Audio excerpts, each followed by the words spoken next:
So the first one, Bernama, the Malaysia's national news agency. What do you think we should use?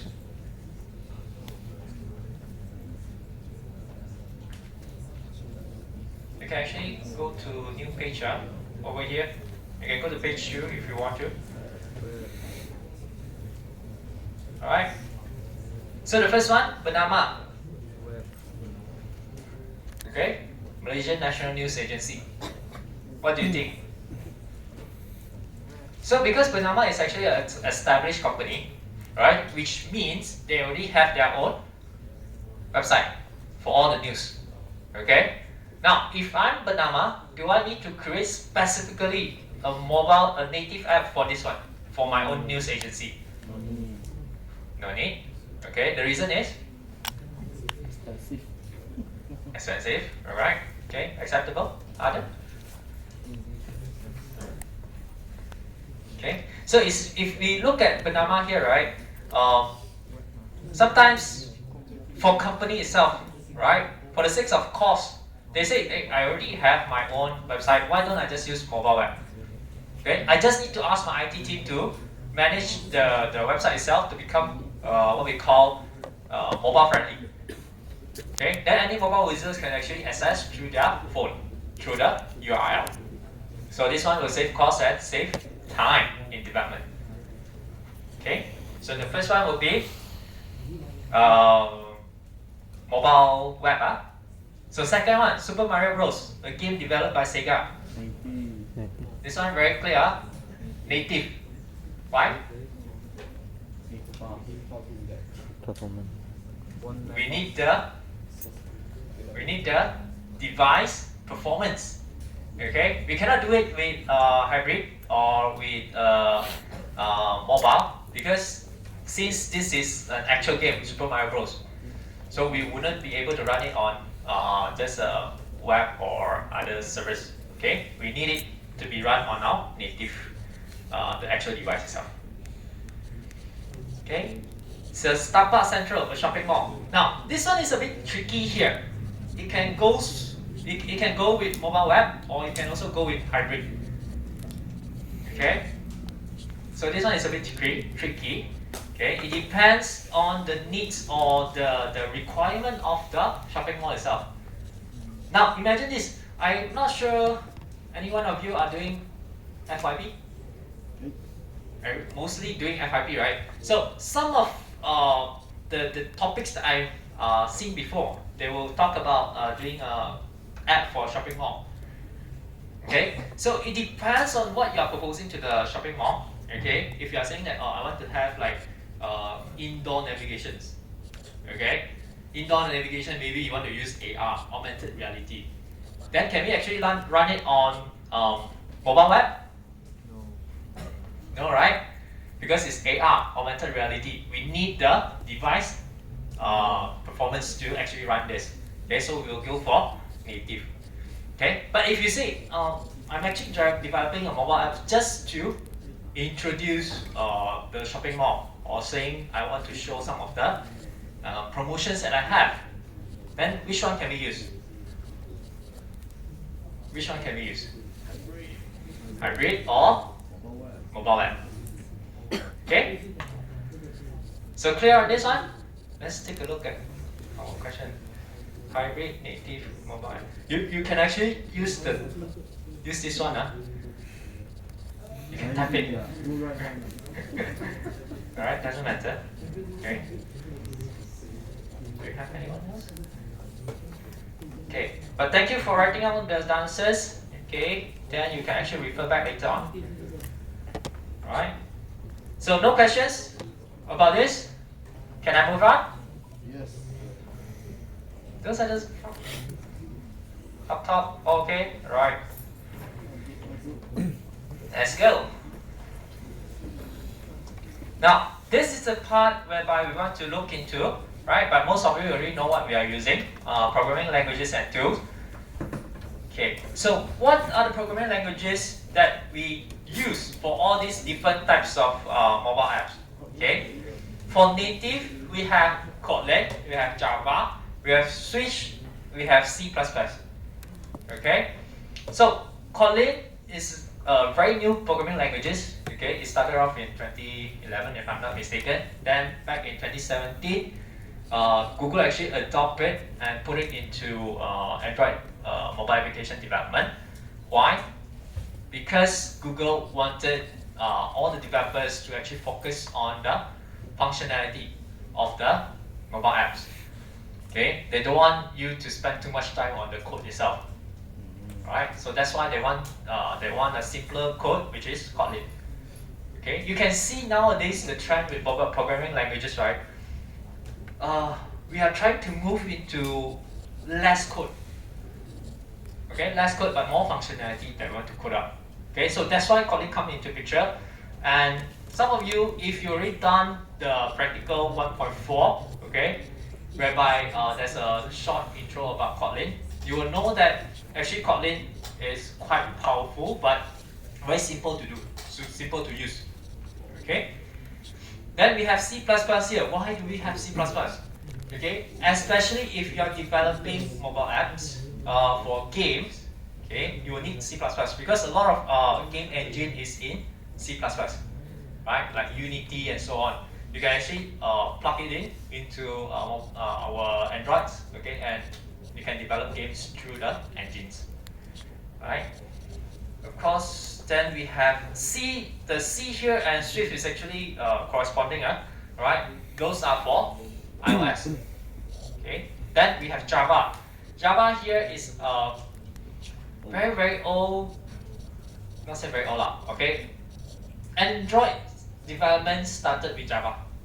Okay. Last time we do not have Android Studio. You only have NetBeans. If you want to develop mobile apps, you have to go and install all the plugins in NetBeans. Okay. Then later on, Google said, I don't want to depend on NetBeans only. I want to have my own IDE. So there you have with your Android Studio. Okay. You already use Android Studio for 1 week. How do you feel? Drag and drop. Some more? Anyone feel frustrated with Android Studio? Anyone feel that it's taking up a lot of resources of your laptop? Yes, right. Okay. Now, one advice: if you're running your mobile, your Android Studio, and then you feel like it's a bit laggy, you can have one option whereby you can choose to run the debug, okay, on your own phone, so that it won't take up any other resources. Okay. If you are going to run emulator, right?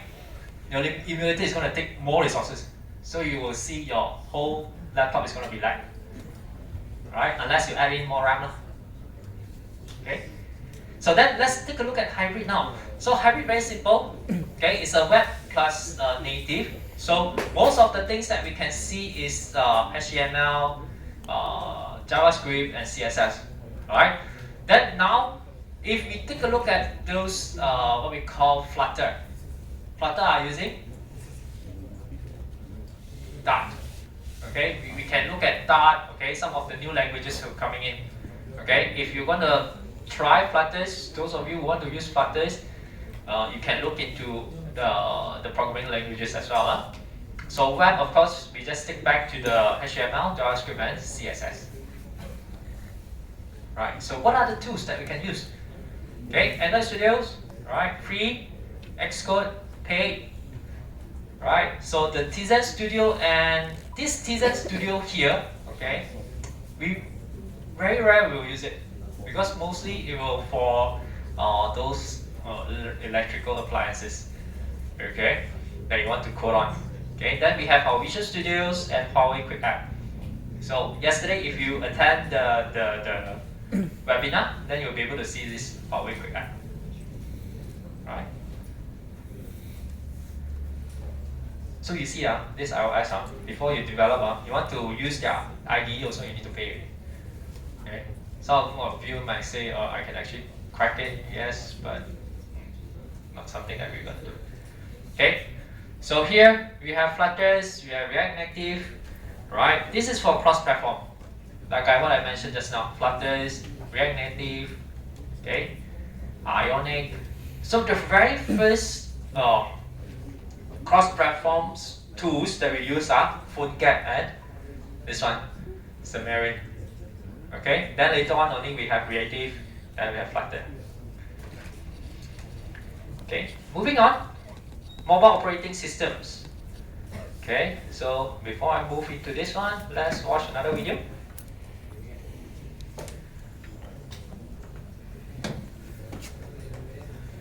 So this one we're gonna look at the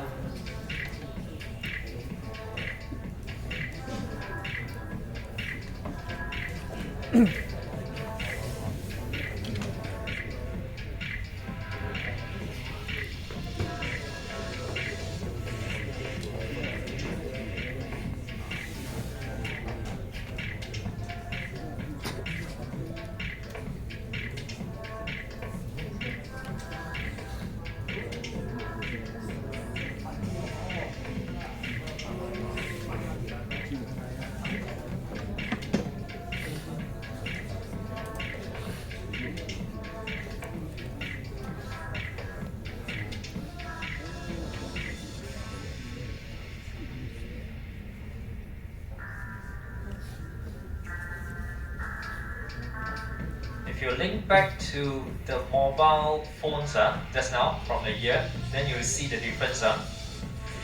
Now still in 2007, you see the emergence of iOS.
Okay, iOS is mostly for electronics.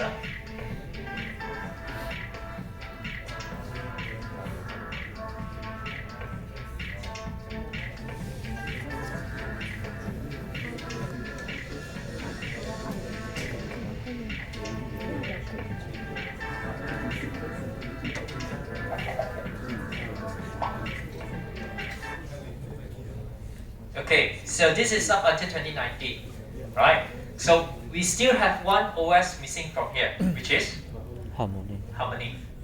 Alright, so slowly Harmony is going to appear just like iOS last time. It's going to appear with a small percentage, okay? Because it's only applicable to Huawei devices, okay? As you can see, there's a period whereby Android suddenly has a lot of users, okay? Why is this happening?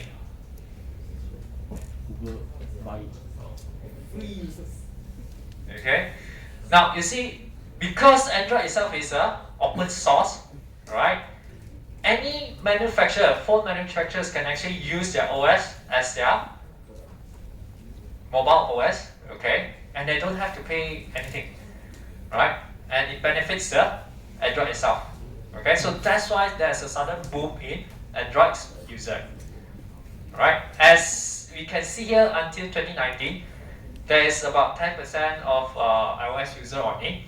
Okay, but we still want to focus on iOS users as well, because technically, if you want to earn a lot, okay, from the mobile purchases and so on, it can be in iOS, right? Depending on what you want to do with your apps. Okay, so if you want user, then it will be on Android. Okay, so now let's move on.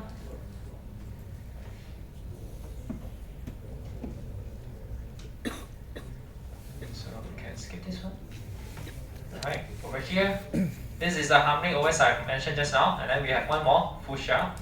Okay, Tizen. Tizen and client OS is mostly for what we say electronics. Okay, so mobile OS for Androids. Okay, this is actually a Linux kernel. It is open source, like I mentioned just now. Okay, and then we have iOS here. This one is Linux, and this one is Unix kernel. Alright, if you want to know what is kernel, you can actually go through their developers, what we call websites. Okay, you can see all the structures of how the kernels look like. Okay, so this is Tizen, right? Mostly for electronics. Okay, KaiWAS. This is for the very old type of phones that we have here. Then of course, we have Harmony OS. Harmony OS actually use microkernel. And okay, so this is all. Now moving on, we want to look at what is the key mobile challenges that we have when we are developing for, when we are creating mobile applications. So there are 4 things that we need to take a note on, which is 1, the processing power, right? Memory and storage, the battery, and the network. Okay. So let's take a look at this one here. So we have a lot of types of mobile phones. We have basics, we have entry, and then we have mid-range, and of course we have flagships, right? So all these range depending on what type of micros that we are actually, processors that we are actually using. Okay, the basic one would be just quad core, okay, and then we have about 2 gigs RAM, right? Then over here we have 12 gig RAM and so on. Okay, so this for now, our current phone actually we have more than 6,000 mAh for our battery life. Okay, so then we have our networks over here. Okay, why do we actually need to know this? Why do we need to know this?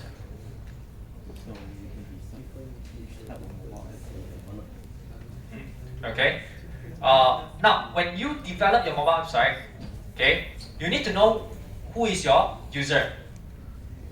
Okay, and then you need to know what are the range of devices that they are actually using. So if they are using only entry to basics, right? Are you going to develop AR? No. AR apps? No. Right? Because it's not possible for it to run on these devices. Okay. So now this scenario here, let's take a look. Alright, India, a country with a large population base, low smartphone adoptions, and fast growth rate. So the mobile phone shipments in the Indian market already exceed those in the US, okay, making it the second largest phone market. The current Indian mobile phone market is still in the first batch of smartphone replacement. The problem for many people there is to have one. Okay, but this is back in 2018. Okay, considering the 4 challenges, processing power, memory and storage, battery and network, how would you build your apps to cater to the needs of users in the emerging market? How will you build your apps? So this question here, right, we are talking about the focus of your mobile apps. Okay, is it going to use high processing power? No. Alright, so what else? Let's copy this one into our Google Drive file.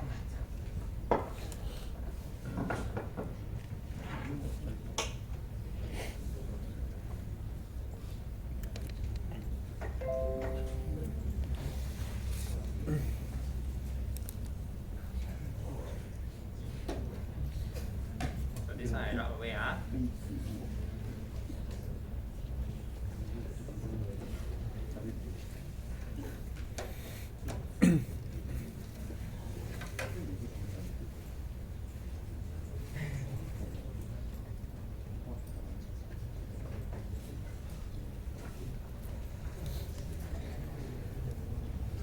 So for this question, we just go back here and take a look at this one.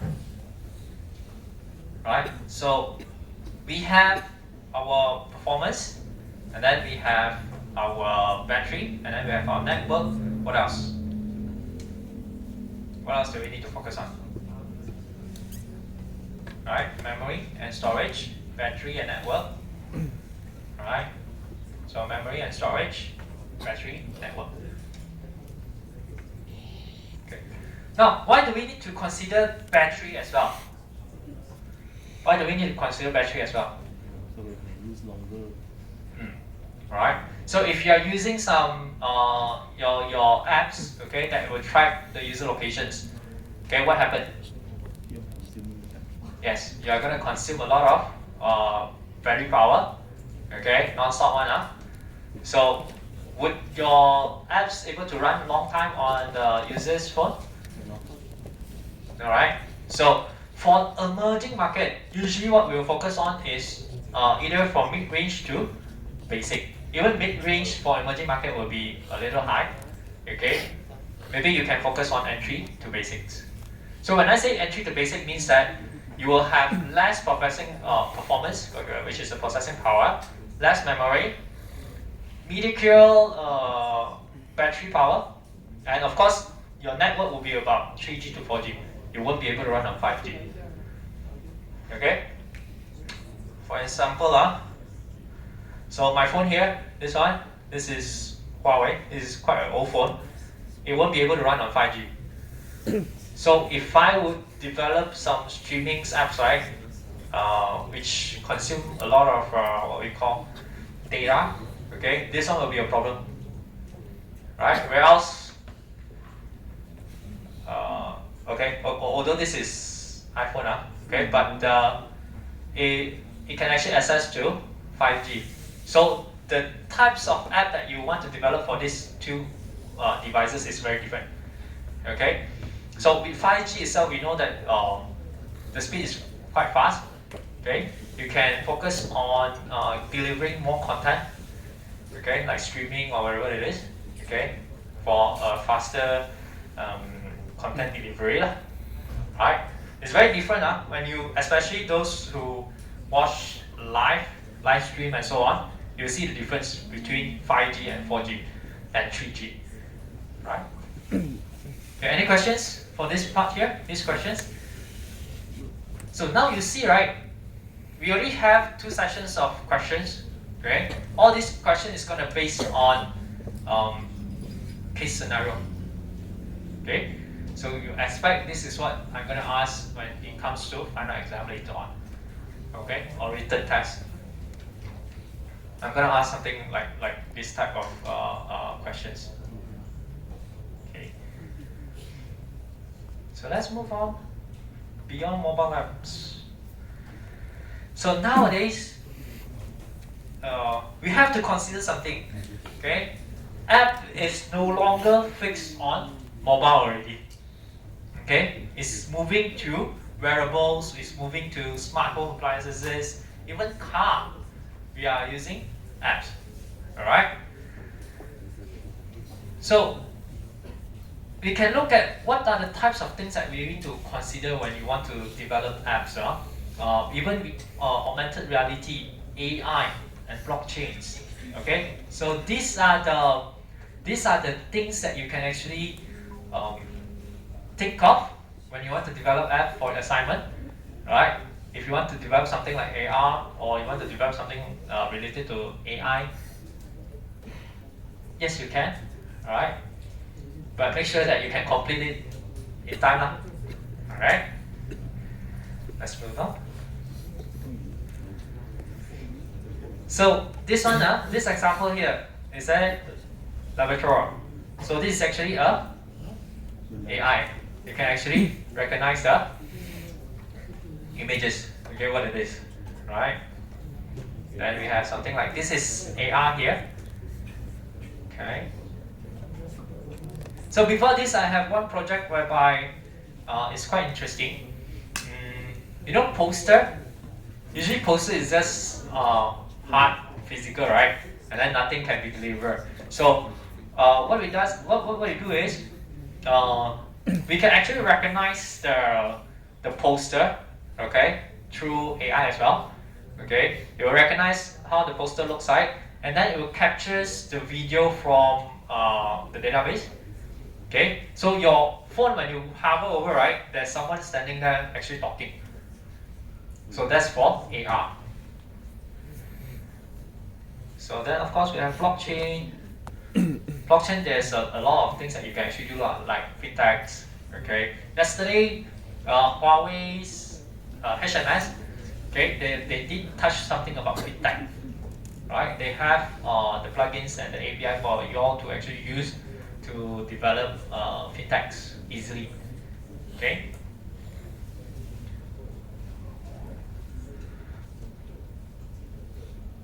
Okay, one more thing, before I forget.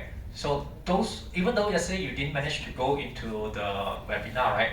If you go back to the Huawei Student Developers Group, the for UMT, there's a video over there. You can actually rewatch it. And there's one link that they posted where you can actually sign up as a student developer. Okay, since they are giving it free, just sign up and see whatever things that you can actually get from that. All right.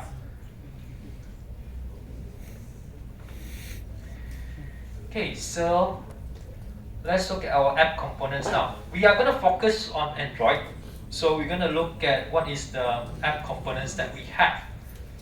Okay, now Android packages APK. Okay, what do we have in our APK? Three main things that you need to memorize are, okay, for APK: compile code, data, and resources. Three things only. Your compile code, data, and resources.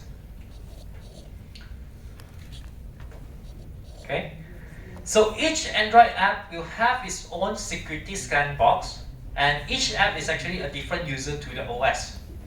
Okay, you have to remember, each app is actually a different user, right? Then the system itself will actually provide each of this person or app, okay, with a unique Linux ID. Okay, why do you need to set this? Because the system will need to set permissions for all the files in your app, right?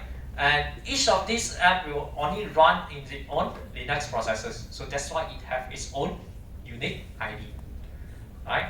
And each processor has its own virtual machine as well, VM. Okay, so we take a look at this one. So this is how it looks like. App 1 with the user unique ID 100 and app 2 unique ID 101. So everything for this app 1 is going to be referred to this unique ID here, right? It would not be able to access by others. Okay, so this is how your security sandbox looks like for your apps. Okay. Now, for Android applications fundamentals, right? We have one thing: the principle of least privilege. Each app, by default, it will have only access to the component that it is required to do its work and no more. That's it. Okay. So an app cannot actually access part of the system for which it's not given permission. So this is where you always see that your phone, right, always asking you for permissions. Okay. When you install an app, we have a few ways to do this. Either once you install, you ask for permissions, or during runtime, when you want to use that particular hardware, then you ask for permissions. Okay. Okay. So to share data, sometimes when we have apps which is from the similar nature, okay. For example, Messenger and Facebook. Okay, are they related? Yes, right? Because Facebook can actually do Messenger, right?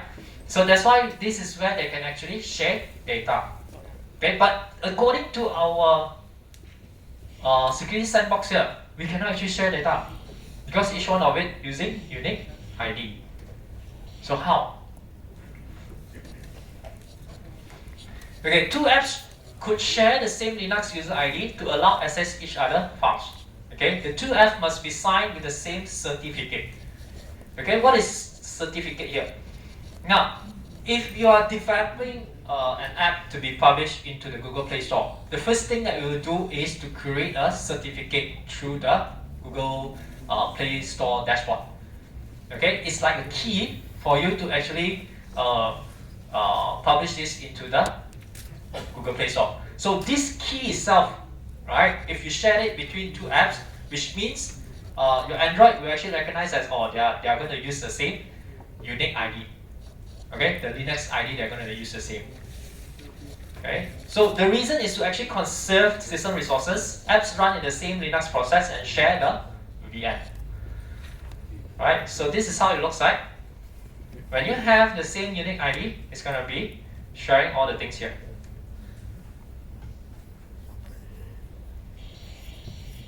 Now, okay, to access the system services, right, an app can actually request permission from a user to access the device data, right, contacts, SMS, storage, camera, Bluetooth, etc. All the app permission must be granted by the users at install time. This is for version 5 and below, okay, or during runtime, like I mentioned just now, during runtime. But this is only available for version 6 and above. What is version 5 and 6? Our SDK or API. Right. Okay. So app to access system services, this is how it looks like. If we give permissions, right, then we will be able to access to that particular processors only or particular hardware. Now, questions? Why Android applications package file contains 3 different components?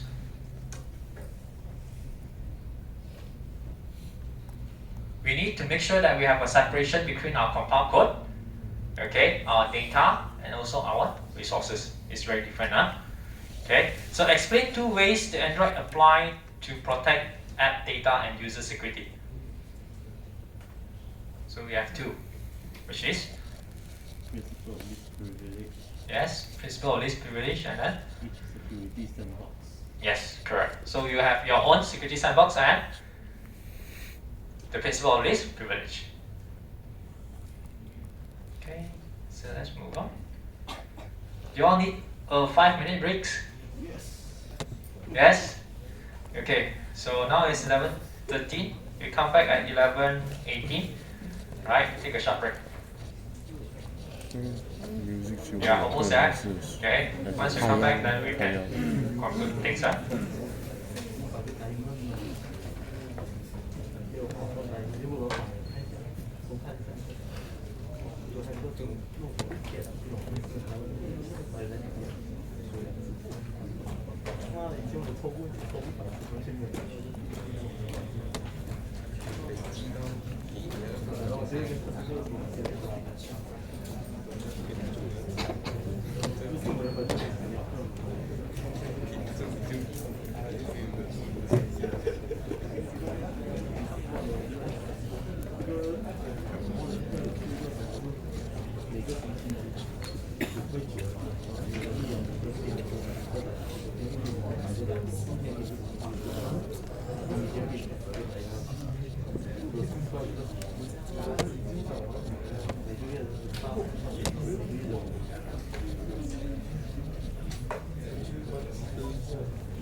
Okay, so this is your attendance code.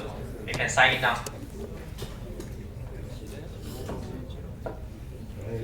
Those at the very top, can you see this? Yes, huh?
Okay, class rep, right?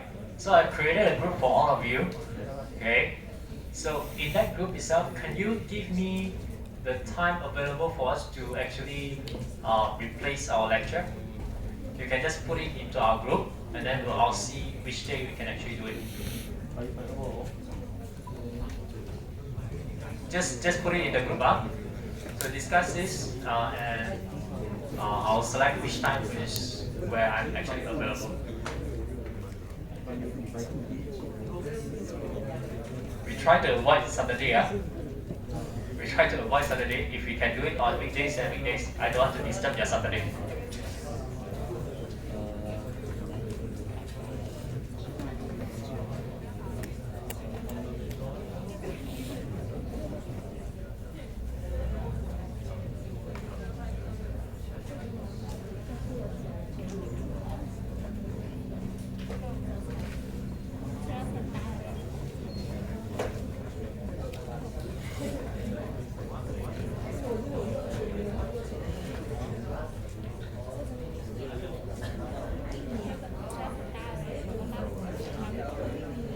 And there's one more group later on at 4 to 6.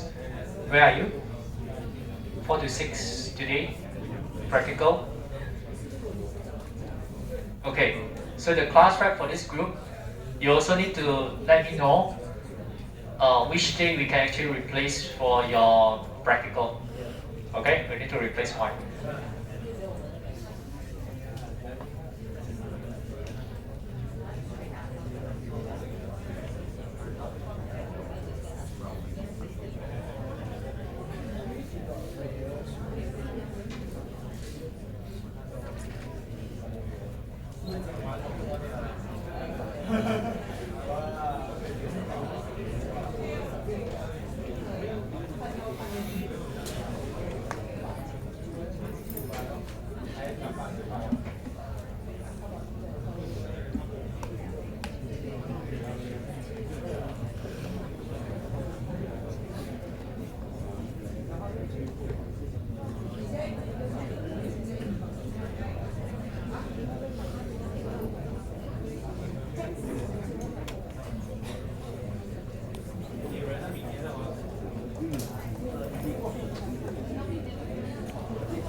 Okay, so everyone back. So those who just came in, remember to sign in. Alright, this is our attendance code.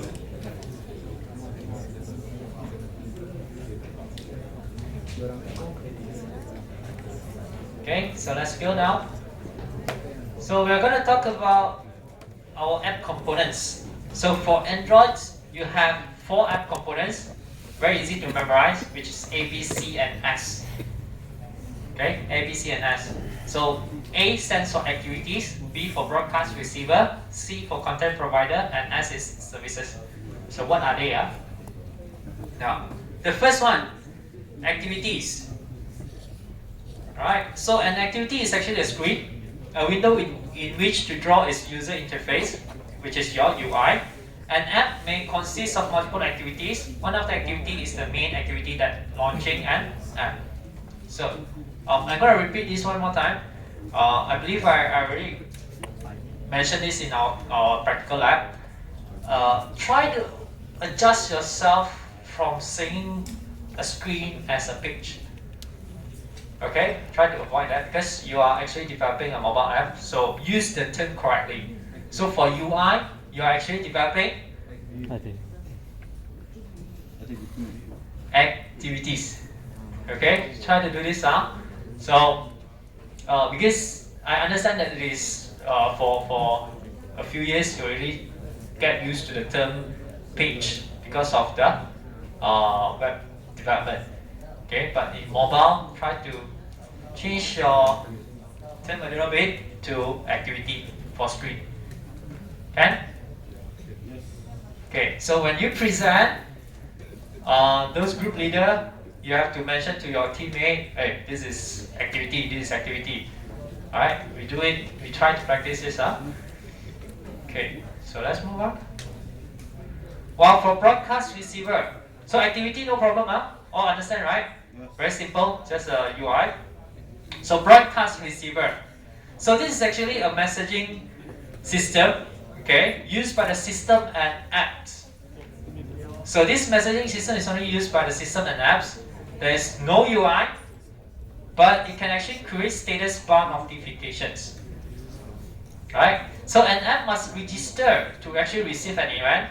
A system broadcast is sent to all the apps that subscribe to receive the event, such as battery low, system reboot, and so on.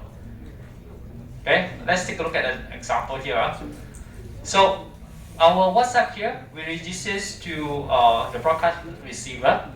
So when your phone reboot, it will tell your WhatsApp that the phone is actually rebooting.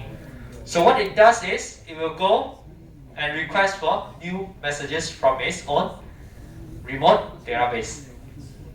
So this is how it looks like for your WhatsApp. Okay, if it didn't register itself to the broadcast receiver, if let's say a phone reboot, it won't know. Okay, then it won't actually go and retrieve for new messages. Okay, another example. Okay, it registers itself to the broadcast